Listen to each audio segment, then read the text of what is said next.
Hello అండి. గోంగూర అంటే ఎవరికిష్టం ఉండదు చెప్పండి? అందుకే ఇవాళ వంట రాని వాళ్ళు కూడా రుచిగా, తేలికగా చేసుకునేలాగా ఈ రెసిపీ చూపిస్తాను. దీనికి 2 కట్టెల గోంగూర తీసుకొని, కడిగి, వెంటనే నీళ్లు వడకట్టేసి ఒక గిన్నెలో వేసేయండి. ఇంకా దీనిలోకి 2 మీడియం సైజ్ టొమాటో, ఒక 15 వరకు పచ్చిమిర్చి, ఇంకా ఒక పెద్ద ఉల్లిపాయ. తొందరగా మగ్గడం కోసం దీన్ని కొంచెం పెద్ద ముక్కలుగా కట్ చేసుకొని వేసుకుంటున్నాను. అలాగే ఒక టీ గ్లాస్ నీళ్లు కూడా యాడ్ చేసుకోవాలి. చూడండి, ఆకు త్వరగా మగ్గిపోయింది. ఇంకా 5-10 నిమిషాలు మీడియం హీట్‌లో పెట్టి అప్పుడప్పుడు కలుపుకుంటూ ఉంటే ఇవి కూడా బాగా మగ్గిపోతాయి.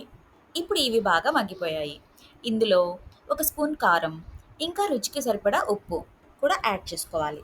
కొంచెం ఎండు కారం తగిలితే దాని రుచే వేరే లెవెల్‌లో ఉంటుంది. నమ్మండి, ట్రై చేయండి. దీన్ని గంటెతో లేదా పప్పుగుత్తితో ఎలాగైనా మెదుపుకోవచ్చు. ఈజీగా మెదిగిపోతుంది. రోలు అవసరం లేదు, మిక్సీ అవసరం లేదు. ఈలోపు తాలింపు కోసం ఒక 14 వెల్లుల్లి రెబ్బలు, ఒక స్పూన్ జీలకర్ర, ఇంకా ఒక రెమ్మ కరివేపాకు వేసుకొని రోట్లో కచ్చా పచ్చాగా దంచుకుంటే సరిపోతుంది. మెత్తగా ఏం అవసరం లేదు.